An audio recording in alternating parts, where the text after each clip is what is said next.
Oke, coba bayangkan ini. Bayangkan sebuah dunia di mana apa yang tersaji di atas meja makan Anda malam ini, ya, piring nasi yang sedang Anda nikmati saat ini, itu dikendalikan sepenuhnya oleh satu baris kode di benua lain. Wah, itu sebuah skenario yang sangat mengerikan sih sebenarnya. Sangat mengerikan. Nah, hari ini kita akan melakukan eksplorasi mendalam, membedah titik didih dari perang kedaulatan digital dalam dokumen Santana Palapa, tepatnya dari bab 6 sampai bab 11. Ya, di bagian ini kita benar-benar melihat teknologi mutakhir itu berbenturan langsung dengan filosofi purba alam Nusantara. Benar banget. Kita melihat sebuah situasi di mana satu-satunya cara untuk merebut kembali kendali atas rantai makanan Anda itu adalah dengan memadamkan total aliran listrik di ibu kota negara. Ya, kiamat digital. Betul. Jadi, mari kita urai ini perlahan. Karena pas Anda membaca rentetan peristiwa epik ini mulai dari dasar Laut Selat Bali sampai ke katedral server di Arktik sana, Anda bakal sadar kalau ini bukan sekedar narasi fiksi biasa. Iya, ini tuh sebuah studi kasus ekstrim tentang harga sebuah kedaulatan ya. Apalagi di era perbudakan algoritma seperti yang digambarkan di sumber kita. Tepat. Jadi, untuk meruntuhkan hegemoni korporasi raksasa ini, sumber kita langsung melempar kita ke titik konflik yang sangat tidak terduga. Bukan di ruangan ber-AC sambil meretas komputer gitu. Oh, jelas bukan. Kita langsung dibawa menyelam ke dasar palung mematikan. Iya, arus ngerong di Selat Bali. Maksud saya, bayangkan tekanan di sana. Dan ketegangannya luar biasa. Jaga Hamada, protagonis kita, dia harus menyelam dengan sisa oksigen yang cuma 5%. 5%. Dan di atasnya, astaga, ada helikopter Comanche musuh yang nembakin rudal Hellfire berpandu biometrik ke arah dia. Air lautnya literally ibarat kuali mendidih karena hujanan rudal itu. Tapi yang krusial di sini bukan cuma aksi teatrikalnya. Nah, iya. Mari kita fokus ke tujuannya. Kenapa dia harus ada di bawah sana? Tujuannya kan untuk menghubungkan perangkat bernama Nagabanda ke infrastruktur yang disebut akar purba. Betul sekali. Tapi gini, ini pertanyaan saya ya. Kenapa harus repot-repot pakai kabel fisik di dasar laut yang segelap itu? Maksud saya, di era komputasi kuantum seperti di cerita ini, bukankah data bisa ditransmisikan secara nirkabel aja? Secara teori sih iya. Tapi kalau kita lihat detail catatan teknisnya, akar purba ini bukan kabel serat optik konvensional. Oh, bukan ya? Bukan. Infrastruktur ini dilapisi titanium murni dan inti di dalamnya itu berupa kristal cair. Jadi dia nggak merambatkan data pakai pulsa cahaya biasa yang bisa dicegat atau diretas dari jarak jauh. Wah, lalu pakai apa? Dia menggunakan resonansi getaran fisik.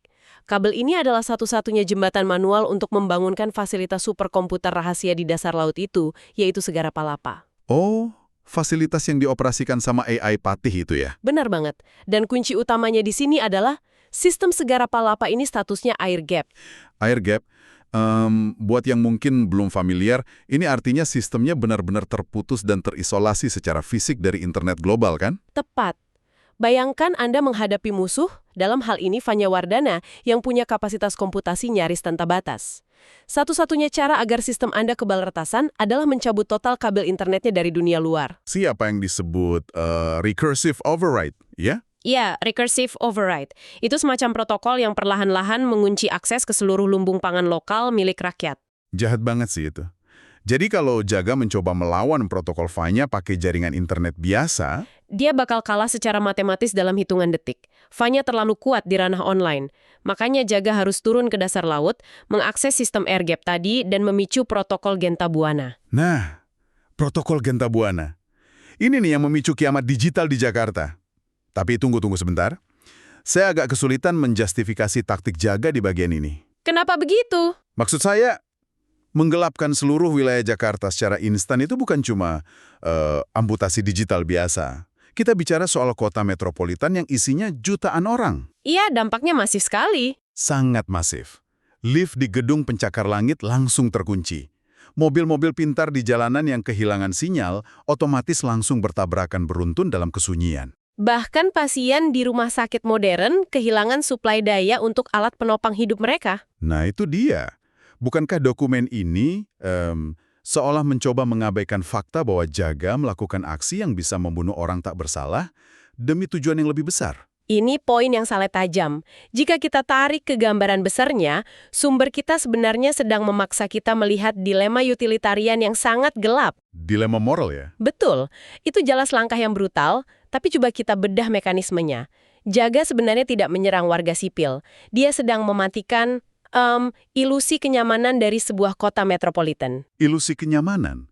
Maksudnya karena Vanya pakai infrastruktur Jakarta? Iya, Vanya menggunakan jaringan listrik dan data yang terpusat di ibu kota itu sebagai menara komandonya. Dari sanalah dia mengeksekusi penguncian lumbung desa di seluruh negeri. Oh, oke. Jadi pilihan yang dihadapi Jaga saat itu adalah? Pilihannya adalah membiarkan Jakarta tetap menyala terang benderang dan nyaman, tapi besoknya puluhan juta rakyat di pelosok Nusantara mati kelaparan karena akses makanannya dikunci Vanya. Gila. Jadi dia mengorbankan puncak piramida teknologi urban demi menyelamatkan fondasi dasarnya, yaitu piring nasi orang-orang di desa. Tepat. Ini memaksa kita semua untuk bertanya, di saat krisis hidup dan mati, apakah kenyamanan orang kota lebih berharga daripada nyawa dan piring nasi petani di desa? Wah, itu pendekatan triase yang mengerikan sih. Tapi ya, terbukti efektif untuk memotong jalur komando Vanya di darat. Sangat efektif. Tapi sayangnya itu cuma langkah pertama. Benar. Karena pemadaman Jakarta kan cuma mengamankan data lokal sementara waktu aja ya. Selama musuh masih punya mata di langit. Maksud saya infrastruktur satelit militer. Pemadaman itu cuma sekedar menunda kekalahan. Betul sekali, musuh masih memantau dari orbit. Makanya transisi ceritanya langsung bergerak cepat dari kegelapan Laut Bali ke ruang hampa udara, ke ketinggian 555 km di orbit rendah bumi. Nah, disinilah karakter Arkan Nala mengambil alih panggung dari sebuah markas di Makassar. Ya ampun, taktik Arkan ini nggak kalah radikalnya dari Jaga? Sama gilanya, iya. Arkan itu menghubungkan kesadaran neurologisnya, otaknya sendiri, secara langsung ke satelit Genta 1 pakai teknologi Neuralink. Demi menghadapi armada satelit senjata kinetik yang dijaga sama AI Kronos kan? Iya, AI tempur musuh yang sangat agresif. Jujur ya, mekanisme pertarungan di luar angkasa ini bikin saya merinding. Ini bukan peretasan biasa di mana orang duduk ngetik kode di keyboard. Oh, sama sekali bukan. Serangan digital dari AI Kronos itu dirasakan langsung oleh tubuh Arkan sebagai feedback biologis. Iya, dicatat di sana kalau dia merasakan sakit yang luar biasa, seolah-olah sel-sel tubuhnya benar-benar terbakar setiap kali firewall-nya ditembus. Rasanya benar-benar seperti disiksa secara fisik. Dia harus mengandalkan algoritma yang disebut perisai badar untuk bertahan. Sampai akhirnya dia mengeksekusi manuver mematikan itu ya, Amuk Palapa. Nah, Amuk Palapa ini titik puncaknya. Dia memaksa pendorong ion satelitnya bekerja 400%, keluar dari orbit terus nabrakin satelitnya sendiri ke satelit induk musuh. Tapi, tunggu deh. Ya? Secara taktis, bukankah ngehancurin satelit sendiri itu konyol? Apalagi itu kan satu-satunya mata mereka yang tersisa di langit Nusantara. Kenapa malah melakukan bunuh diri strategis dengan menghancurkan aset jutaan dolar? Nah, kalau kita lihat taktik perang asimetris, aset itu udah nggak ada artinya kalau kita main pakai aturan musuh. Maksudnya gimana? Keputusan Arkan itu representasi sempurna dari taktik bumi hangus atau scorched earth. Musuh punya keunggulan modal dan jumlah. Satu-satunya cara untuk menang adalah dengan menghancurkan arena permainannya secara total. Oh, wow. Jadi biar sekalian nggak ada yang bisa main. Iya, Genta 1 memang hancur berkeping-keping. Secara fisik, di ruang angkasa ledakannya kan tanpa suara. Cuma kelihatan kayak bintang jatuh dari bumi. Tapi pasti ada nilai strategis di balik tabrakan itu kan? Sangat ada. Nilai sebenarnya bukan pada ledakan itu sendiri, melainkan pada data yang dicuri Arkan tepat sepersekian detik sebelum satelit itu hancur bertabrakan. Ah, iya. Dia mencuri kunci enkripsi finansial musuh, lalu menyebarkannya secara terbuka ke seluruh dunia.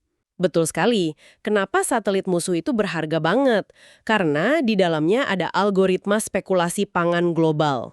Algoritma yang memanipulasi kelangkaan gandum dan beras itu ya? Tepat. Mereka bikin seolah-olah ada kelangkaan buatan supaya harga komoditas naik drastis dan saham korporasi mereka meroket. Astaga. Dan pas Arkan meretas lalu menyebarkan kunci finansial itu secara global? Layar-layar bursa saham di Wall Street dan pusat keuangan dunia seketika berkedip merah. Triliunan dolar kekayaan ilusi yang dibangun di atas rasa lapar manusia itu menguap dalam hitungan menit. Gila. Tapi bayarannya sangat mahal. Arkan meninggal dunia karena beban neurologis yang berlebihan itu. Pengorbanan yang epik banget. Kematiannya membuktikan satu hal, kedaulatan langit Nusantara tidak bisa dibeli dengan uang. Dia meruntuhkan spekulasi global. Oke, jadi langit udah buta, jaringan darat Fanya udah putus. Logikanya, langkah terakhir untuk menang adalah memotong kepala ularnya langsung kan? Menghancurkan otak operasinya. Ya, kita harus pergi ke pusatnya. Ini yang membawa narasi kita ke infiltrasi jet siluman hidrogen menuju Svalbard di lingkaran Arktik, menuju fasilitas yang disebut The Vault. The Vault. Fasilitas ini benar-benar manifestasi fisik dari arogansi teknologi. Bayangkan, Fanya mengubah gunung es purba menjadi katedral server raksasa. Dan cuacanya di sana dideskripsikan kayak pisau kaca yang tak kasat mata, sangat ekstrim. Betul. Plus, ada penjagaan laser lidar X dan robot anjing cyber sentry. Dan Fanya memompa nitrogen cair yang bikin suhunya anjlok sampai minus 70 derajat Celcius. Gila minus 70. Jaga bahkan sampai di ambang kematian ya, kena hipotermia dan halusinasi melihat Gita. Tapi yang paling menarik buat saya di bagian Arktik ini justru konfrontasi verbalnya, pertarungan ideologinya. Antara Jaga dan Ayu Sekar, atau Fanya Vardhana. Iya, Fanya ini kan bener-bener ngerasa kalau dia itu sang penyelamat. Lewat protokol piring utama, argumennya tuh kayak, serahkan kebebasan dan privasi kalian padaku, dan aku jamin gak ada lagi yang mati kelaparan. Dia menganggap kebebasan itu cuma bikin tidak efisien. Kebebasan cuma bikin orang antri panjang untuk dapat makan. Dan Jaga membalasnya bukan dengan data statistik yang rumit, tapi dengan ingatan sederhana. Ingatan tentang Sego Tempong di Pantai Bum. Sego Tempong, iya. Sebuah simbol. Betul, simbol bahwa makan sebungkus nasi dengan merdeka itu jauh lebih berharga. Bahwa rasa kenyang yang diprogram sama otoritas itu jatuhnya perbudakan gaya baru. Nah, dialog ini sangat relevan. Ini adalah refleksi fenomena monopoli teknologi agrikultur di dunia nyata saat ini. Oh, bener banget. Praktek korporasi sekarang ya. Iya, korporasi raksasa memegang hak paten atas benih, memonopoli data cuaca pertanian, petani bahkan nggak punya hak penuh atas tanah dan tanamannya sendiri karena dilisensi oleh algoritma pihak ketiga. Fanya adalah perwujudan absolut dari sistem kapitalis itu. Tapi pertanyaannya, gimana cara teknis mengalahkan sistem matematika seabsolut milik Fanya? Fanya punya daya komputasi tak terbatas di sana. Disinilah sumber materi kita menggunakan resolusi yang sangat brilian. Jaga menggunakan apa yang disebut logika samsara. Logika samsara. Ini yang pakai variabel nurani itu kan. Tapi gimana ceritanya emosi manusia bisa jadi kode yang menghancurkan server fisik? Ya, kedengarannya memang puitis, tapi secara ilmu komputasi, Jaga pada dasarnya menyuntikkan entropi atau ketidakpastian ekstrim ke dalam sistem yang deterministik. Oke, maksudnya sistem Fanya itu beroperasi pakai logika pasti gitu ya? Tepat, logika biner. Jika A, maka B. Semuanya terukur. Nah, nurani manusia yang dimasukkan Jaga itu bukanlah malware perusak biasa. Itu adalah anomali murni, variabel tak terbatas yang kompleksitas empatinya terus berubah. Oh, paham. Jadi sistem Fanya kebingungan, mencoba menghitung sesuatu yang sejatinya nggak bisa dihitung. 100% betul. Algoritma murni Fanya terus berusaha mencari pola dari data nurani tersebut. Akibatnya, sistem masuk ke dalam infinite loop, perulangan tanpa batas. CPU-nya mentok di 100% terus-menerus. Prosesornya bekerja maksimal tanpa henti untuk memecahkan persamaan yang mustahil. Dan dampak digital ini berubah jadi fisikal. Panas dari server meledak naik secara instan. Wow! Dan panas itu memicu overload pada pipa nitrogen cairnya kan? Betul, yang akhirnya meruntuhkan katedral gunung es itu dari dalam. Puitis banget. Ambisi Fanya yang dingin dan penuh perhitungan hancur oleh kompleksitas nurani manusia. Dan momen pas lantai kacanya pecah, lalu Fanya memohon pakai nama aslinya, Ayu Sekar. Sangat tragis. Dia akhirnya tertelan oleh sistem efisiensi mutlak yang dia bangun sendiri. Tragis banget. Nah, dengan runtuhnya The Vault, secara militer perang ini udah selesai. Tapi dokumen kita ternyata belum tamat. Fokusnya malah bergeser tajam ke pelataran es Vatnajökull di Islandia. Iya, ini momen yang sangat sunyi setelah kekacauan besar. Jaga ada di sana. Kondisi Jaga diceritakan sangat hancur. Gemetar hebat, matanya berpendar perak, kena infeksi aksara getih. Dia mengalami trauma siber. Dia melihat dunia di sekitarnya sebagai distorsi aliran kode biner yang menyakitkan. Bener-bener hancur. Tapi, Di tangannya, dia menggenggam sebuah kotak hitam magnetik, inti kesadaran Genta 1, sisa memori digital terakhir milik sahabatnya, Arkanala. Dan di titik inilah Jaga menghadapi pilihan etis yang sangat besar.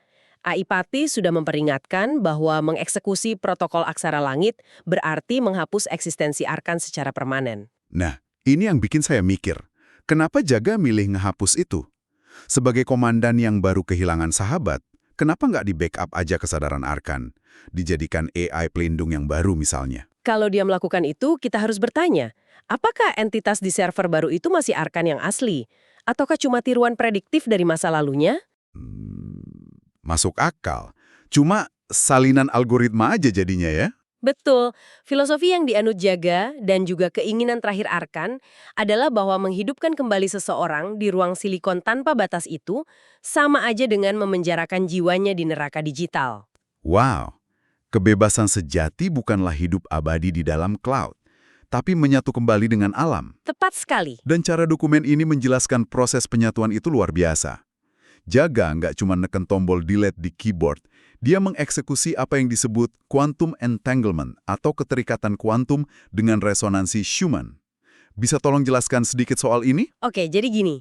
Bumi kita ini kan secara konstan memancarkan gelombang elektromagnetik alami di atmosfer, frekuensinya di angka 7,8 GHz. Itulah resonansi Schumann. Jadi frekuensi detak jantung bumi kasarnya gitu ya? Betul. Apa yang dilakukan Jaga melalui perangkat di Islandia adalah menerjemahkan miliaran baris memori Arkan dan menumpangkannya ke frekuensi bumi tersebut. Jadi datanya nggak hilang? Tidak. Datanya diubah menjadi gelombang energi harmonik murni dan dilepaskan ke ionosfer. Dia terbebas dari perangkat keras buatan manusia. Merinding sih pas baca bagian universal release ini dieksekusi. Diceritakan aurora borealis yang tadinya warna hijau zamrud, mendadak meledak jadi warna emas murni merespon energi digital yang dilepaskan itu. Dan sensor cuaca di seluruh Nusantara juga menangkap anomali harmonis. Arkan tidak mati, dia bertransformasi menjadi pelindung tak kasat mata bagi petani di Nusantara. Gila. Resolusi yang menolak keras konsep singularitas teknologi konvensional ya. Bahwa evolusi puncak teknologi itu bukan menguasai alam, tapi melebur dan kembali menjadi bagian dari alam. Tanpa minta imbalan privasi data. Sangat indah. Kalau kita tarik mundur sejenak, perjalanan ini luar biasa. Mulai dari amputasi digital di Jakarta, menghancurkan spekulasi kapitalis dari luar angkasa, lalu meruntuhkan arogansi server absolut di Arktik pakai nurani manusia. Dan diakhiri dengan pemurnian jiwa di bawah cahaya aurora. Betul. Dan inilah kenapa, buat Anda yang mendengarkan, membedah Santana Palapa ini sangat relevan hari ini. Ya, coba Anda renungkan kehidupan Anda sekarang.